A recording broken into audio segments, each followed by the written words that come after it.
Matapos ang isang oras na biyahe, narating na namin ang Ambangeg Ranger Station. Ang jump-off point sa pag-akyat ng Mount Pulag.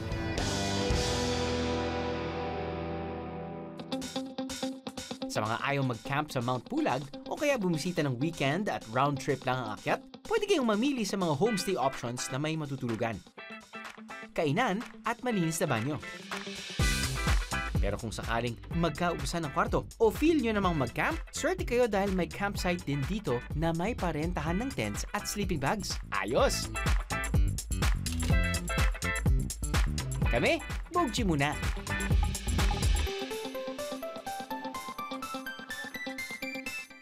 Sa Rangers Camp din namin nakilala ang aming tour guides at porters. Nagtutour guide po ako dito sa Mount Pulag, saka nagpa-farming din po. Nag-umpisa ako mag-tour guide mga 2009. Binuo ang asosasyon ng tour guides at porters sa Mount Pulag para mas maalagaan ang bundok at mabigyan ng alternatibong hanap buhay ang mga taga rito. Pagka peak season, ayun, nagtutour guide kami. Pagka naman yung tag-ulan po, nagpa-farming naman po kami pagka wala masyadong umaakyat na bisita. Nakakatulong po yan sa pang-araw-araw ng mga pangangailangan. Nakakadagdag din po na pagbili ulit ng mga kailangan sa farm, then sa mga gamit sa bahay, mga pambili ng bigas, pagkain. Trek to Pulag, Edition 2. So, pinagkaibahan lang, hindi ko natin kasama yung asawa ko. But we just left the Ranger Station. Well, actually, mas familiar kasi Ranger Station. But it's our first time to stop over it's like a house or an inn.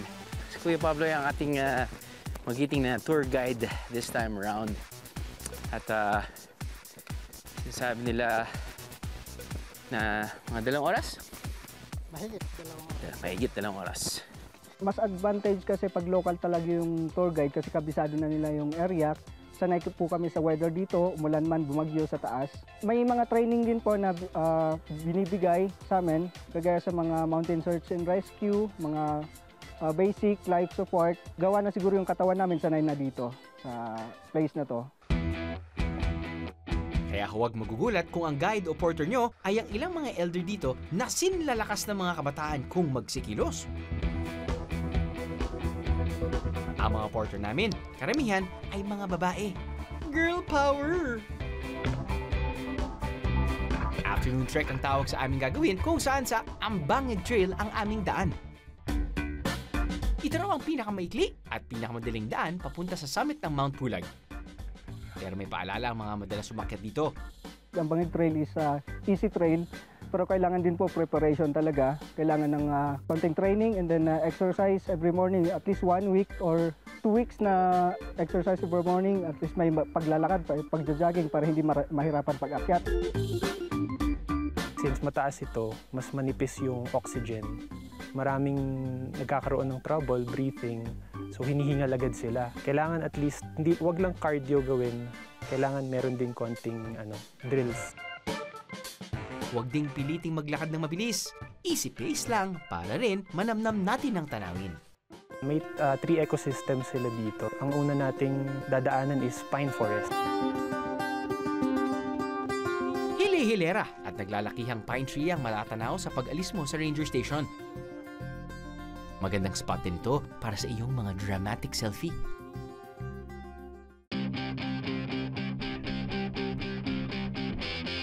Kung hindi nyo kayang makipagsabayan sa lead group, mabuting hatiin ang grupo para may makasabay ang mga medyo mabagal. Para new research namin si Tana.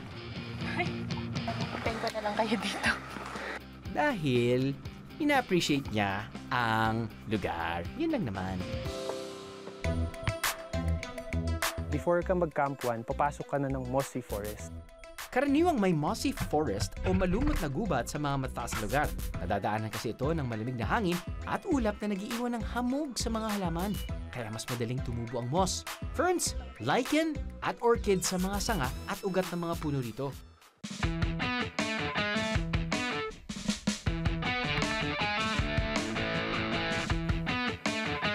Mossy Forest din ang papasukin nyo dahil nasa mataas na altitude rin ang lawang nito.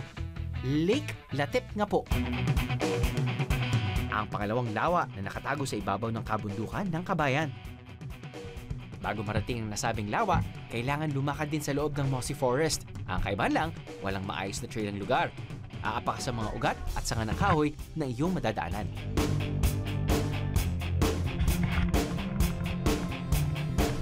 At hitik na hitik sa mga fern ng mga puno dito. Maganda rin pang kondisyon ng lawa na to, sakaling nagdadalawang isip ka kung kaya mo umakyat sa Mount Pulag. Latop nga po lake is a mud lake. Kasi sa gilid pa lang, pag-apak mo pa lang is masushoot yung shoes natin. So be careful sa gilid. So kung gustong mag-picture sa gilid, aapak lang sa mga ugat ng kahoy. Iba kasi yung leg namin dito. Yung very sticky yung mud niya. So habang gumagalaw ka is lalo kang lumulubog. So di compared ito kumunoy. So careful.